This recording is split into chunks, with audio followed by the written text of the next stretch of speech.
good, y'all? Welcome back to another video. I'm excited about this video because I'm finally able to put it out there for you guys. So what I did was I added a leveling kit. It took me a while, try to research and do this the best way I possibly could, right? You hear a lot of stories about leveling kits ain't the best way to go. You know, upgrade your factory shocks or do a full strut assembly, all that good stuff. But, you know, I didn't want to spend a whole lot of money. I wanted to kind of keep factory feel of my truck. So I went ahead and just did a leveling spacer. All right. Now, with that being said, I kind of looked into what kind of spacer I wanted to go with. Went online, checked different products out, checked MotoFab. You know, I checked Stage 3 Motorsports. I checked, you know, the plastic style ones. There's different companies. And a lot of people posted their pictures on these websites, right? And you can see their before and afters. And I saw a pretty good amount of products, which one I went with. And that was a Stage 3 Motorsport 2.3-inch level. Reason being is because I feel like 2.3 was right in the sweet spot. I didn't want to go 2. I felt like that might have been a little too much rake for myself. And I didn't want to go to 2.5 or 3. And simply because I didn't want to start putting a lot of stress on my front suspension, right? Regardless, you're going to put some stress doing a 2-inch, 1.5, 2-inch or whatever. You're changing geometries. So that is going to put a little bit more wear and tear versus it being stock. I want to get out of it is way more beneficial. You get the looks, you can have bigger tires. You know, you got more clearance for the specific kind of things that you do with your truck. Hey guys, I went with the 2.3-inch level from Stage 3 Motorsports. I'll give you some key tips, things to look out for, and just kind of the best way to prepare for something like this, right? Just to get the best results possible. I bought the leveling kit from Stage 3 Motorsports simply because they have, like, from what they mentioned, they has a slight angle to it.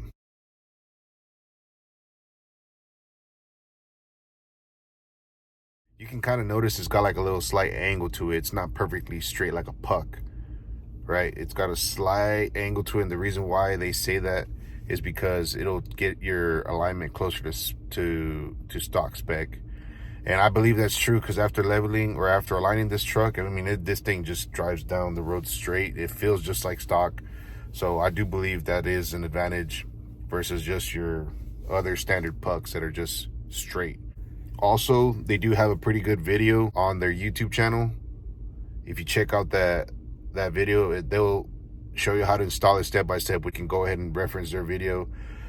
This will work if you're not using their product.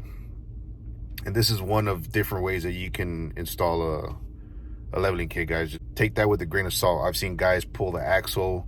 I've seen guys, you know, leave the upper control arm. And there's other guys like these guys. They dropped the lower control arm, which is what I did. I dropped the lower control arm. I didn't want to mess with the axle. Pretty simple process if you follow their way of doing it. However, I myself don't have a lift like they got in the video. I just did it with, you know, a jack and jack stands, which made it harder for me as far as the clearance that I can get. Once you pull your tire off, right, and then you got to undo the stabilizer, I believe. I'll put a picture here with what I'm talking about. Once you remove that stabilizer out, that's what's going to be able to drop your suspension a lot lower. Once you break the lower control arm, remove the nuts and bolts, I mean, that thing's just going to have way more room to drop. And with that being said, you got less space below you until you hit the ground. So that's going to cause a little bit of issues when you're trying to finagle everything back and put your bolts back in for your lower control arm, right? Also, it looks a lot simpler the way they do it, guys, removing the strut. It is a little bit harder. Like I said, you're just gonna have to finagle it and mess with it, and it really helps with 2 people. That's the way I got it done. I had my brother and my dad help me out.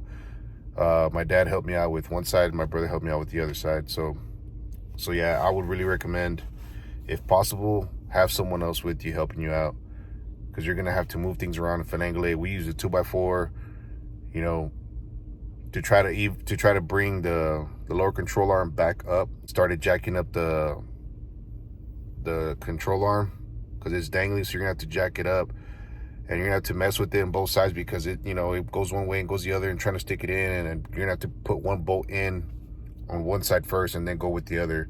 I have to mess with it and just get jiggy with it, guys. But I did their process and it worked out in the end. Another key pointer is those bolts on the bottom of the strut. A lot of people talk about how when you put a leveling kit, it makes your whole strut assembly turn 180, right? So it's changing the angle of those strut bolts. In my case,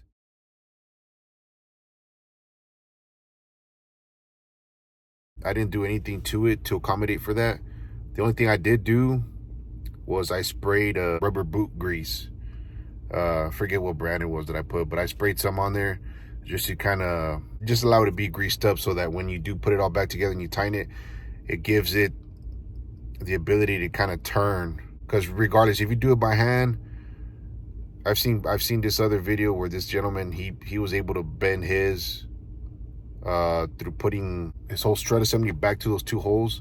He just threw everything in there, that lower control arm, and he pulled it back towards himself so he could kind of bend it.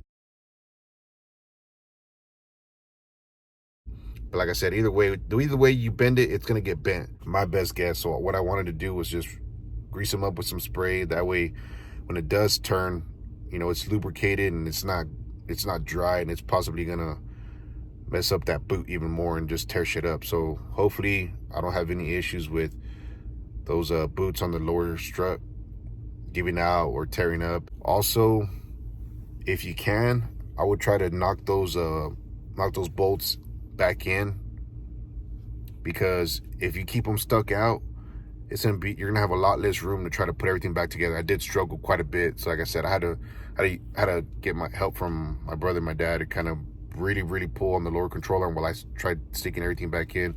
But if you can hammer those things back in, I think that would save you a lot of time as well. So there's some other key pointers just to look out for. Also, make sure you have a torque wrench, because I did this job at my dad's house, right? Just wanted to spend some time with my dad. He said he'd be willing to help me out.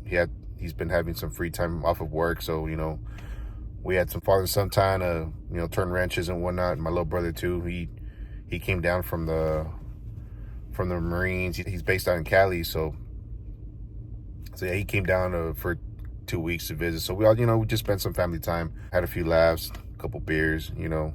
I took all the tools that I thought I needed, and for some reason I forgot the torque wrench, guys. So I wasn't able to torque anything to spec, and I figured things were tight enough as it was, you know, just hand tightening. But I can also put the torque specs I used once it was all said and done. And as of right now, my truck does not make any clunking, grinding, no weird sounds. It did before. I had like a little slight thump when I would go over some bumps or my truck would move a certain way. So I was able to get home, and after the alignment and all that, I was hearing that thump, and I wasn't going crazy. But I jacked up one side of the truck, took the tire off, and I torqued everything to spec. Well, I'll try to put it here in this picture. Just make sure everything's torqued to spec, and you shouldn't have any issues with any clunking or grinding. Like I said, my truck's been running good. Another thing I want to mention, if you want to do things right and get a good alignment, is get you some camber bolts. Now, with the reason why I chose this leveling kit in particular was because I could have chose the Ready Lift, I believe. The Ready Lift already comes with camber bolts, and it's aluminum, steel, or whatever kind of material puck they use. But it's a puck. It's not designed like Stage 3's where it's got a slight angle to it. The price on that was honestly like $225, guys, if I'm not mistaken. Check it out. But I bought the camber bolts. You're gonna have to buy 2 sets, of course, because 1 set comes with 2 bolts. And I bought those off of Amazon. I got those on sale. Original price online was about $55. I got them almost for like 45% off, so I got them for like 30 some dollars. $60 for the bolts that I got to do myself. And I'm glad I did this, because with the alignment shop that I went to, the gentleman that worked there also told me, he's like, hey man, he's like, because I told him, he asked me what all I did to the truck, and, you know, he asked me some questions, and he asked me if I had camber bolts, and I said, yes, I actually installed them. I heard that if I install them myself, it's easier it makes both our jobs easier, right? Because they don't have to go in there, mess with anything, and I saved myself some money, right? So how much I saved, the guy said he would have charged me $80 for a set of 2 camber bolts for one side. So that's $160 to do the complete front end, driver and passenger side, and he would have charged me $40 for manual labor. There you go. So he would have charged me $80 total for manual labor. So right there, I saved myself, and I don't even know how much total, but you get the picture.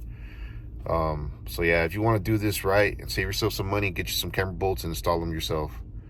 But yeah, guys, all in all, this leveling kit was awesome. It wasn't too hard of a install. Like I said, just be sure to take your time, have all the right tools, and get an alignment right after, and make sure everything is torqued to spec. You shouldn't have any issues. As far as fuel economy, I posted a video on that. You can check it out if you're curious, you know, see if there's any changes on fuel economy. Honestly, don't see much of a difference, and I honestly don't see much of a difference at all, if any, for the stock ride. Almost feels like stock. I can't really tell the difference, guys. Might be able to tell the difference is when I drive out here to work. I drive out down these caliche roads, and I do want to say a little bit that the drive through these roads does feel slightly stiffer, but I mean, it's really hard to tell. You really got to pay attention. But like I said, it's not the end of the world. It still feels damn near stock through these bumpy roads. But back home, city driving, expressway or highway roads and all that, it feels the same. So yeah, guys, this is my overall thoughts and pointers for you guys. If you guys want to do something like this to your F-150, if you like this video, go ahead and comment, like, and subscribe, and I'll see you on the next one. Peace out.